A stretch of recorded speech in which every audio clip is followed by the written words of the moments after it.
Ya, Assalamualaikum warahmatullahi wabarakatuh. Selamat siang teman-teman semuanya. Saya Wahyu Pujiastuti ya. Nah, siang ini kita akan mencoba untuk melihat ya bagaimana kita mempersiapkan puskesmas mampu persalinan di area perkotaan ya. Ya, kalau memang kita ada di area perkotaan kan dekat dengan rumah sakit ya. Sehingga tidak ada puskesmas ponet ya, adanya lah puskesmas yang mampu persalinan. Nah, puskesmas mampu persalinan ini tentu saja harus bersiap untuk menghadapi kasus-kasus yang sifatnya patologis atau gadar ya. Sehingga materi kita siang ini adalah terkait dengan penata laksanaan awal kegawat daruratan obstetri di FKTP ya.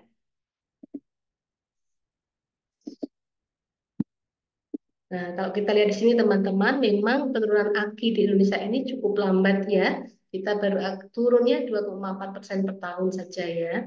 Nah, di 2030 sebenarnya target SDGs adalah 68 per 100 ribu kendaraan hidup. Tapi di Indonesia ini sangat lambat, saat ini kita hanya 2,4% per tahun, sehingga di 2030 dikhawatirkan baru akan turun menjadi 2012 saja gitu ya. Ini sangat pelan ya. Bahkan di negara tetangga kita, negara Malaysia misalnya, dia turunnya di bawah 100 sekarang ya. Akhirnya sudah di bawah 100 per 100 ribu kendaraan hidup ya. Jadi kita termasuk yang perlu berlari cepat ya, perlu effort yang cukup kuat untuk menurunkan angka kematian kita ya. Nah, untuk penyebab AKI sebenarnya ini hampir mirip ya tahun ke tahun selama satu dekade terakhir ya antara perdarahan dan hipertensi gitu ya. Bahkan selama beberapa tahun terakhir ini hipertensi menjadi pembunuh nomor satu gitu ya, paling banyak hipertensi. Karena hipertensi itu memang multi kausa ya, penyebabnya banyak gitu ya. Nah, dan sulit dihindari gitu ya. Dan dia bersifat silent killer gitu ya. Artinya orang tanpa gejala selain sakit kepala itu biasanya menganggapnya bukan hipertensi gitu ya. Sehingga pencarian pertolongannya akan lebih lambat. Termasuk juga pada ibu hamil ya. Nah, sedangkan gadar apakah ya? Apakah yang dimaksud dengan gadar ya? Gadar adalah kondisi kesehatan yang mengancam jiwa ya, terjadi baik dalam masa kehamilan ya, dalam masa kehamilan atau selama masa persalinan atau sudah persalinan gitu ya, di masa nifas ya. Perburukan kondisi ini seringkali sulit diprediksi ya. Tidak semuanya bisa teramati dengan baik gitu ya.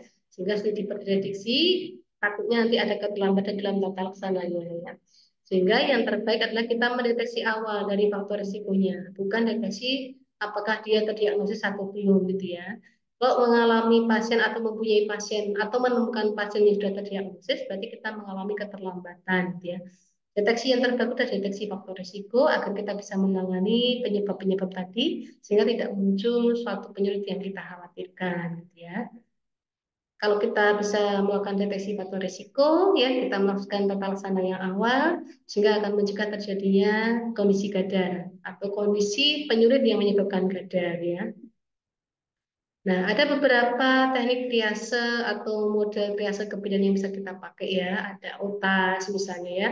Kalau teman di rumah sakit ada IMIUS misalnya ya. Intinya adalah untuk melakukan triase, menggolongkan manakah pasien yang masuk kategori perlu tindakan resusitasi ya, mana yang masuk pada kondisi emergensi, tindakan segera dan yang tidak segera ya. Ini harus kita bisa lihat temannya ya, manakah dia mengalami perdarahan, hipertensi dan sebagainya. Kita lihat berdasarkan warnanya ya. Ada yang menggunakan warna biru, merah muda, kemudian kuning dan hijau. Tapi ada juga yang berbeda-beda. Ada yang merah, kuning, hijau, kemudian juga hitam. Gitu ya. Ada berbeda-beda di masing-masing ya. Intinya adalah kita harus bisa mendeteksi gitu ya, mana pasien yang perlu tindakan segera ya, tindakan segera yang sifatnya dia ke resusitasi bantuan denyut jantung maupun nafas atau tindakan segera yang non resusitasi atau yang perlu pengamatan secara intensif. Nah, perkiraan waktu menuju kematian ini ternyata berbeda-beda ya. Ya, ada yang paling gawat adalah perdarahan postpartum ya. Dan postpartum ini kenapa gawat? Karena dalam satu menitnya terjadi perdarahan bisa mencapai 500 cc per menit ya. Artinya kalau kita mengalami keterlambatan 2 menit saja, pasien akan mengalami kehilangan darah sejumlah 1000 mili, mohon maaf, sejumlah 1000 mili. Jangan kita ketahui bahwa batas maksimal kehilangan darah adalah 20% dari total volume darah tubuh kita ya. Tentunya mengalami shock ya. Jadi misalnya kita punya pasiennya berat badannya 50 kilo dikalikan 100 mili ya. Berarti dalam tubuhnya hanya ada 5000 cc darah ya. Berarti pasien ini hanya boleh kehilangan 1000 cc atau 20% dari total volume darahnya. Kalau kehilangan darahnya di atas 1000 cc, maka terjadi shock ya. Dan antepartum ya jumlah perdarahan lebih sedikit dibandingkan postpartum kecuali kalau dia berdarah solisil plasenta ya. Ini kemampuan bertahannya bisa sampai 12 jam, beruteri 1 hari ya, kemudian eklamsia 2 hari, partes macet 3 hari dan infeksinya 6 hari ya. Ini ya. Nah, klasifikasi shock bisa kita lihat dari jumlah perdarahannya, dari denyut nadinya, ya, dari tekanan darahnya, ya, kemudian dari respirasi rate-nya, ya, kemudian ada status mentalnya, gitu ya. Ya. Nah, kalau dulu pada pasien-pasien yang perdarahan atau gangguan hemodinamika, yang kita cek pertama adalah tekanan darahnya, ya. Ternyata yang paling awal bisa kita deteksi adalah denyut nadinya.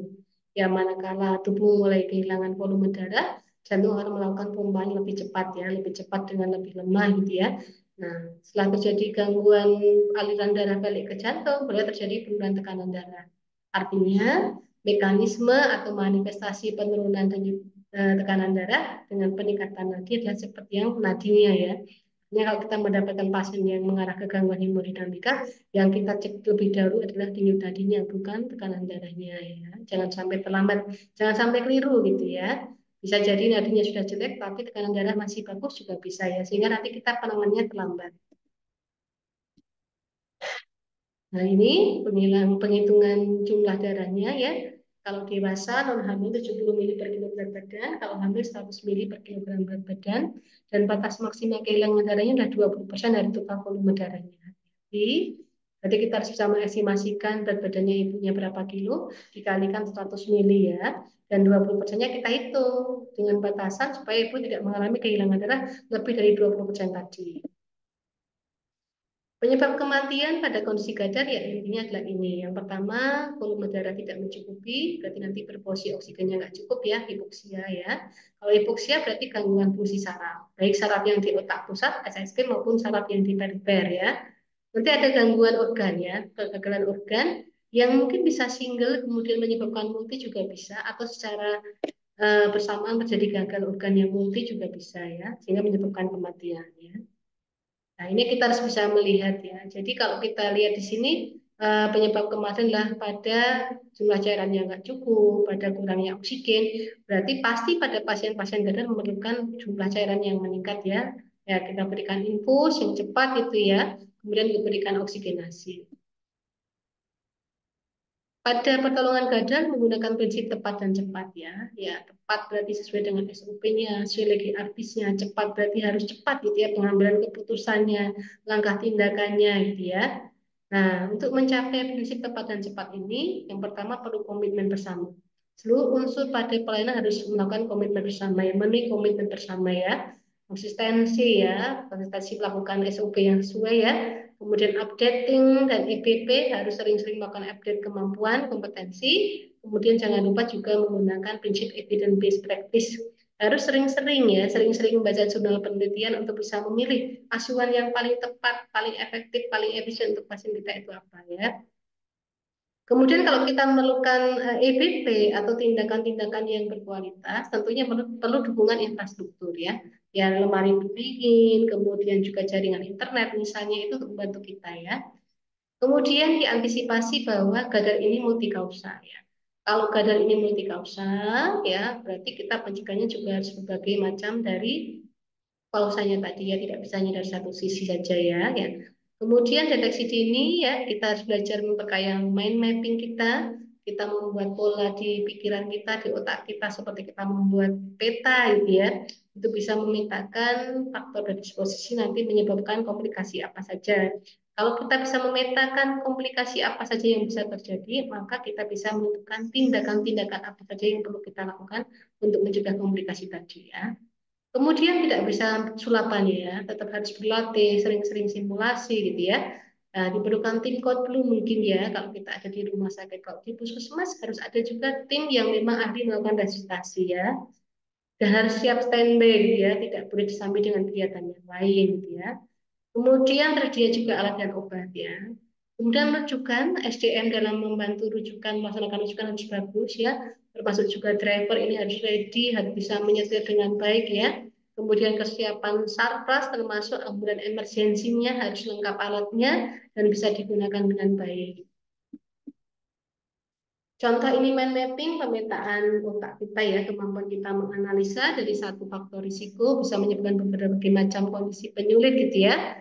Contoh saja dari hasil penghitungan IMT atau obesitas ini atau peningkatan berat badan selama kehamilan ya.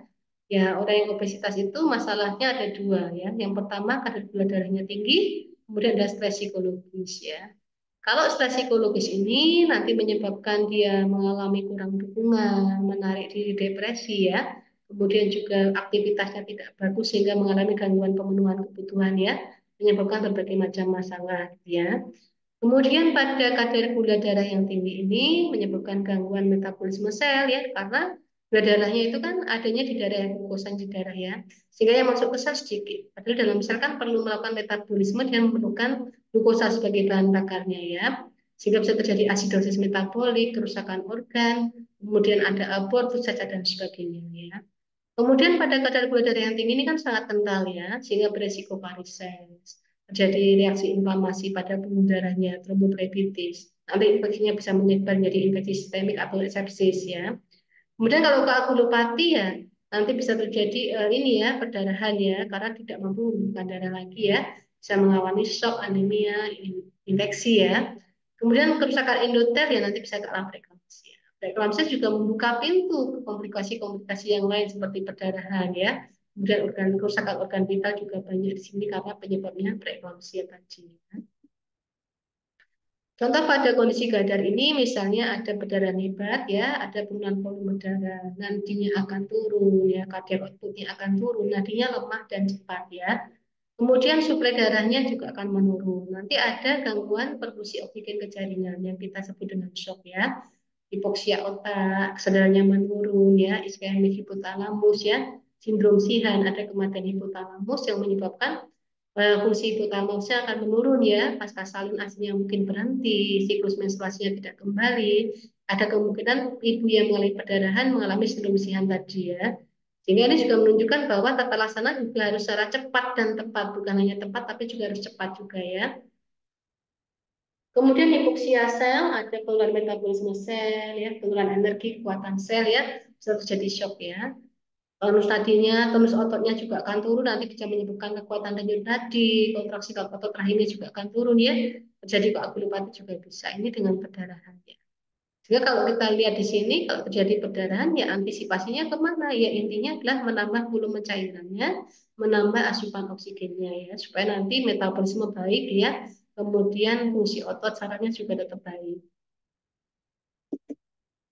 Nah, algoritma tata laksana gadar ini dibagi menjadi tata laksana umum dan tata laksana khusus. Kalau umum berarti ini kita untuk semua kasus gadar ya, kalau khusus nanti sesuai dengan penyebabnya masing-masing. Yang umum adalah panggil bantuan tim ya. Kalau kita menemukan kasus gadar, pasti yang pertama kita ask for help ya, minta tolong gitu ya, berbagi tugas, berbagi emosi ya. Tidak mungkin kasus gadar kita tangani sendirian ya, karena kita harus mengendalikan penyaahan dari kemampuan kita mengendalikan mental atau emosi kita, mengkondisikan pasien dan keluarga pasien juga ya, perlu bantuan banyak orang. Kemudian kita perlu nilai CAP-nya, bagaimana pernapasannya, bagaimana denyut jantungnya ya. CAP ini kalau dulu kan diperiksanya bergantian ya, denyut jantung dulu, kalau ada nanti dilanjut dengan napas ya. Kalau sekarang kan sudah berubah ya, artinya memeriksa denyut nadi bareng dengan napas ya.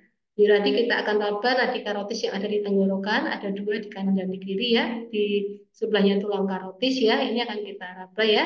Nah, tulang krikoid, mohon maaf, di sebelah kanan kiri yang tulang krikoid ada nadi karotisnya ya, kita akan raba sekaligus kita melakukan loop listen and feel ya, kita melihat gerakan dadanya, kita mendengarkan suara nafasnya, kita merasakan hembusan nafasnya dari hidung dan mulutnya pasien ya.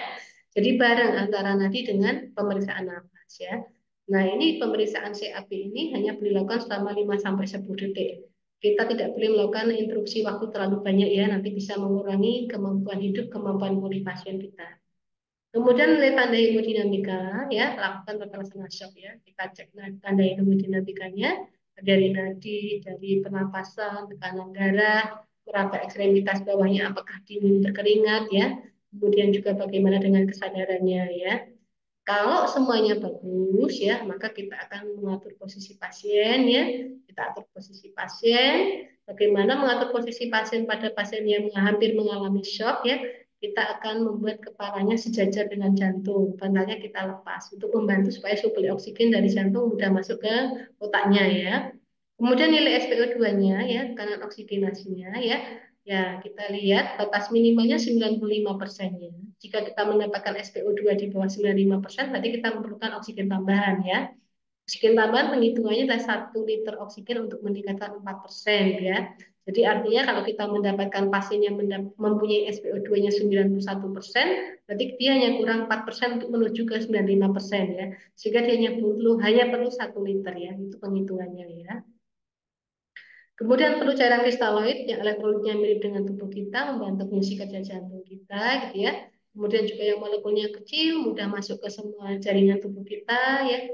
Ke ekstravaskuler, intraseluler nanti mudah menggantikan cairan tubuh kita, ya. Karena ingat tadi penyebab kematian salah satunya adalah gangguan volume darah, ya. Pantau balance cairannya harus dilakukan pemasangan double kateter wajib, ya. Kemudian terlaksana khusus, cari penyebabnya, ya, tangani gitu ya. Nah, harus lagi artis dan teamwork ini ya untuk mencapai asuhan yang bisa menghasilkan output ya. Pasiennya selamat tanpa komplikasi, tanpa sequela, tanpa gejala sisa di belakangnya. Apalah artinya pasien yang selamat ya, selesai diagnosa, tetapi nanti pasien mengalami suatu komplikasi di belakangnya. Sama saja gagal ya. Ini tadi untuk melakukan tata laksana umum ya. Yang pertama mandiri 5 pasien, cek kesadaran ya. Kita lihat apakah dia sadar penuh, apakah bisa diajak ngobrol ya. Digoyang badannya apakah masih bisa merespon atau tidak ya. Ya, kalau pasiennya ternyata tidak merespon dengan panggilan, suara, dengan sentuhan, berarti kita katakan unresponsive. Kondisi unresponsive ini ada kemungkinan henti jantung, henti nafas ya. Kalau ada kemungkinan di jantung di nafas, ya, maka kita segera memanggil teman dulu, karena kita melakukan antisipasi ya. Harapannya kalau nanti tindakan kita gagal, RCP-nya gagal ya, nanti ada teman yang bisa membantu ya, bisa membantu tindakan supaya lebih efektif gitu ya. Artinya kalau ada pasiennya tidak sadar, berarti kita harus antisipasi ya. Siapa tahu dia henti jantung di nafas dan kita harus bersiap bahwa ada kemungkinan tindakan RCP kita ya tidak berhasil kalau sendirian, maka perlu bantuan ya. Kemudian pakai bantuan tim untuk berbagi tugas ya. Kemudian ini tadi nadi dan napasnya ya. Ya, kesimpulannya kalau tidak ada nadi, tidak ada napas, maka kompresi ditambah dengan VTP ya, 30 kali kompresi, 5 VTP, diulang 5 kali untuk setiap siklusnya ya. Kalau ada nadi tidak ada napas, VTP saja 24 kali per menit selama 2 menit. Kalau ada nadi ada napas, cek kesadaran. Kemudian dievaluasi setelah 1 siklus ya, minim interupsi. Artinya harus kita tunggu 1 siklus dulu baru kita cek ya, kita evaluasi gitu ya. Yang membedakan antara kompresi pada wanita hamil bersalin ya dengan wanita yang non hamil adalah posisi tubuhnya tetap sama, sama-sama terlentang. Tapi manakala saat kita melakukan kompresi harus ada teman yang menahan uterusnya di sisi kiri. Agar saat kita kompresi uterusnya tidak bergeser ke kanan, tidak menekan vena cava inferior ya. Kalau dulu kan di punggungnya diganjel ya, diganjel dengan papan sehingga sudutnya punggungnya menjadi 15 atau 45 derajat ya, itu untuk membantu membuat proses sisi kiri. Namun dengan diganjal ternyata kita tidak mampu melakukan kompresi dengan menyentuh jantung sehingga tidak efektif ya. Nah sekarang diterlentangkan ibunya, namun ada yang memegang uterusnya menahan sisi kiri abdomen. Kemudian nilai tanda hemodinamikanya ya, nadinya ya, nadi biasanya akan lebih cepat dulu, baru kemudian dia melambat, potensi, kemudian pernapasan juga awalnya dia akan cepat, kemudian dia akan melambat ya, kemudian kesadaran, kemudian bagaimana dengan ekstremitasnya tadi. Ya. Ini adalah penata laksanaan umum pada pasien-pasien gadar apapun ya sama ya. Jadi kalau kita mendapatkan pasien gadar, yang pertama pastikan CAP-nya oke dulu ya. Jangan sampai tidak cek CAP, kita langsung tangani penyebabnya. Akan useless sekali ya. Cek CAP-nya, CAP kita anggap stabil, maka kita melakukan pertolongan pada penyebab gadarnya. Tapi kalau ada temennya yang dengan jumlah yang memadai ya, ada yang bisa CAP, yang lain menghentikan perdarahan tanpa mengganggu kompresi VTP-nya tadi, ya silakan. Tapi kalau sekiranya tindakannya akan mengganggu kompresi VTP-nya, ya jangan dulu ya, fokusnya ada pada CAP-nya dulu. Terposisi ya pada pasien yang bertensi shock adalah ya kepala sama datar atau lebih rendah dari jantung supaya oksigennya cukup ya. Kemudian kita punya kaki ya dari betis sampai paha ditinggikan karena di situ banyak darah yang bisa kita manfaatkan. Kalau kakinya ditinggikan, nanti darahnya bisa kembali ke jantung, membantu disirkulasikan kembali ke jantung, memenuhi kebutuhan cairan seluruh organ vital ya. Kalau berdarah dari organ reproduksi, pastikan sumber berdarah yang lebih tinggi dari jantung ya, di ganjil panggulnya ya, supaya jantung tidak setiap jantung menguat tidak selalu mengalirkan darah ke panggul, tidak segera hilang ya. Dan darah yang masih ada dalam pembuluh darah di panggul itu bisa kembali masuk ke jantung ya. Jika posisinya pada PIP, maka miringkan kepala untuk jika aspirasi, jika juga lidahnya tergigit ya. Ini oksigenasi tadi, jika normal, jika di atas 95% ya, 1 liter meningkatkan 4% ya. Jadi misalnya kita punya pasien yang SpO2-nya 80%, kita tinggal ini aja, 95 kurangi 80 ada 15 ya. 15% dibagi 4%, berarti kira-kira dapatnya 4 ya. Artinya pada pasien yang 80% memerlukan oksigennya 4 liter per menit gitu ya. Kalau nasal kanul ini hanya 1 sampai 6 liter ya untuk kekuatannya ya. Jadi kalau mau lebih dari 1 sampai 6 liter ya diganti dengan masker ya. Yang non rebreathing pada kondisi kadar non rebreathing pakainya ya. Kemudian cairan kristaloid ada NaCl, ada RL ya. Kalau NaCl ya maksimal yang 0,9% ya. Kalau dia 3% ya nanti termasuk yang koloid karena terlalu kental juga ya. Volume urin kita pantau dengan double kateter dengan dia jumlah volume darahnya 0,5 sampai 1 mili per kilogram berat badan per jam. Ya, artinya kalau beratnya 50 kilo, kita pantaunya 4 jam sekali ya berarti 25 sampai 50 kalikan 4 ya sekitar 100 sampai 200 mili per 4 jam ya karena dia 50 kilo tadi ya. Tata laksana khusus ya pada setiap masing-masing ini, setiap masing-masing kondisi ya. Yang pertama preeklamsia teman-teman ya. MGS4 itu kan kepekatannya macam-macam ya. Ada yang 10%, 20%, 40%, 50% gitu ya. Nah, kita harus tahu untuk setiap 1 gramnya itu kita mengambil berapa cc gitu ya. Sebenarnya mudah ya rumusnya ya. Untuk tahu 1 gram kita ambil berapa cc hanya kita rumuskan aja. 100% itu absolut ya. Persentase itu kan absolut 100% ya. 100% dibagi konsentrasi yang kita miliki. Jadi contohnya kalau kita punya 10% ya 100 dibagi 10 sehingga 1 gramnya kita ambil 10 mili gitu ya.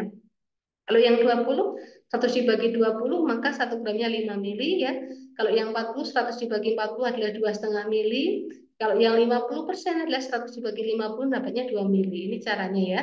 Berapa mili kita akan mengambil per gramnya pada masing-masing konsentrasi. Melalui bolus maupun IM ini maksimal 20% ya teman-teman ya, yang bolus ataupun IM ya. Jadi kalau kita punya 40 atau 50 harus diajarkan ke 20% dulu gitu ya. Kalau yang 10% boleh juga, tapi nanti resikonya menambah jumlah volume cairan yang akan dimasukkan ya. Sedangkan pada pasien preeklamsia ini sudah terjadi kesulitan proses diuresis ya, hati-hati ya. Kalau kita punya 40% ya kita akan encerkan ke 20% dengan perbandingannya 1:1 gitu ya. 1 bagian MG4, 1 bagian aquavides atau water injection atau RL juga boleh gitu ya. Kalau yang 50% nanti pengencerannya 1:1,5 ya. 1 bagian MG4, 1,5 bagian aquavides silakan. Kita akan encerkan. Syarat-syarat pemberian MG4 masih sama ya. Yang utama adalah ada antidotum atau kalsium glukonas ya. Di konsentrasi 10%, dosisnya 1 gram, 10 mili kita suntikkan pelan 3 sampai 10 mili secara bolus gitu ya. Manakala nanti pasiennya mengalami toksisitas, segera kita berikan kalsium glukonas ini ya selama 3 sampai 10 menit. Kalau tidak kembali fungsi pernapasannya, maka kita lakukan tindakan RCP ya, resusitasi. Syarat yang lain adalah respiratory rate ya, kemudian urin output, kemudian refleks patella, kemudian ada fungsi saraf ya, kesadaran gitu ya. Ya. Kalau kita ada di fase dasar dan kita tidak punya diazepam yang cair ya, maka tidak ada obat lain yang bisa diberikan selain MG4 ya. Teman-teman kalau di fase dasar karena tidak ada obat anti konvulsan yang lainnya, walaupun syarat yang ini tidak terpenuhi, tapi teman-teman ini punya kalsium glukonas, tetap boleh kita berikan MG4 ya. Di syarat utama yang ada di fase dasar harus ada kalsium glukonas ya untuk mencegah toksisitas ya. Karena toksisitas itu secara teori sih memang dia baru akan toksik setelah mencapai belasan ya. Tapi kan kita tidak tahu faktor dalam tubuh ibunya ya. Ada interaksi dengan obat apa, berat badannya bagaimana ya. Sehingga bisa jadi pada satu ibu jumlah sekian belum menimbulkan toksik, tapi pada ibu yang lain sudah menimbulkan toksik. Sehingga kalsium glukonas harus selalu ada pada pemberian MG4. Dosisnya sama, dosis awal 4 gram bonus 5-8 menit, tetesan bisa dipercepat ya. Nah, kalau yang dosis loading untuk alternatifnya, manakala kita mendapatkan pasien yang sulit dipasang infus ya, misalnya pada pasien yang sudah mengalami eklamsia, mengalami kejang ya, maka terpaksa kita berikan 5 gram di bokong kanan, 5 gram di bokong kiri. Untuk mengurangi rasa sakit, kita tambahkan lidocaine HCl 0,5-2% ya. Nah, ini caranya kita set dulu MG4 dalam spet ya, kemudian bagian atas spetnya kita isi dengan lidocaine tanpa dikocok ya. Kemudian kita suntikkan lebih dahulu lidocaine-nya, diikuti dengan MG4 tanpa waktu jeda ya. Oke. Intinya untuk setiap 1 gramnya adalah 1-2 menit ya. Jadi kalau teman-teman menyuntikkan 5 gram di bokong kanan, berarti harus minimal dia 5-10 menit pemberiannya ya. Ya. Boleh lebih pelan tidak apa-apa, tapi jangan kurang dari 1 menit per 1 gram ya. Ini kalau kejang setelah pemberian dosis awal, berikan MG4 2 gram ya. Dosis awal ini hanya diberikan 1 kali saja ya. Manakala kejangnya berulang ya sudah tidak diberikan apa-apa ya. Bawa ke rumah sakit untuk tindakan pemberian diazepam ya. Kalau yang pemeliharaan ini yang utama 6 gram ya, kita berikan masukkan ke RL, tidak harus 500 juga ya. Kita lihat kondisi pasiennya, kalau sudah mengalami bengkak tidak harus 500, bisa 100 atau 200 saja. Ini sebagai media pengantar memasukkan dari MG4-nya ya. Dosis pemeliharaan diberikan 6 kali 4 ya, maksimal 24 jam saja ya, karena risiko toksisitas menumpuk-numpuk nanti dosisnya dalam tubuh ya. Yang pemeliharaan alternatif 5 gram IM 4 jam sekali ya. Pergantian pokoknya diberikan lidocaine 0,5-2% ya. Tadi kalau mengalami keracunan, hentikan MG sumpahnya, berikan kalsium glukonat 10%, 1 gram 10 mili, secara IV 3-10 menit ya, cek CAP-nya. Kalau buruk kita berikan resusitasi. Ruptur uteri ini ada iminen, ada yang sudah ruptur uteri ya insiden ya. Jadi kalau ruptur uteri iminen, tanda gejala yang paling kuat adalah ring bendel ya. Ring bendel ini batas antara segmen atas rahim dan segmen bawah rahim ini menebal ya. Seringkali kita persepsikan salah sebagai kandung kemih yang penuh. Makanya inilah pentingnya mengapa semua ibu yang melahirkan dipastikan kandung kemihnya selalu dikosongkan secara teratur ya, agar kita bisa mengidentifikasi gitu ya, apakah terjadi ruptur uteri iminen atau tidak ya. Kemudian diagnosisnya ada nyeri di ujung bahu ya saat inspirasi ya. Kemudian kontraksinya berhenti, nyerinya semakin meningkat bahkan tanpa ada his gitu ya. Dan ini hati-hati, ada kemungkinan dia mau ruptur uteri. Tindakan tidak lain adalah dengan tindakan bedah ya. Kita hanya bisa stabilisasi di vaskes dasar ya. Kemudian kita rujuk ya. Buat tali pusat ya ini ada resiko tekanan tali pusat di bagian terendah ya. Hati-hati.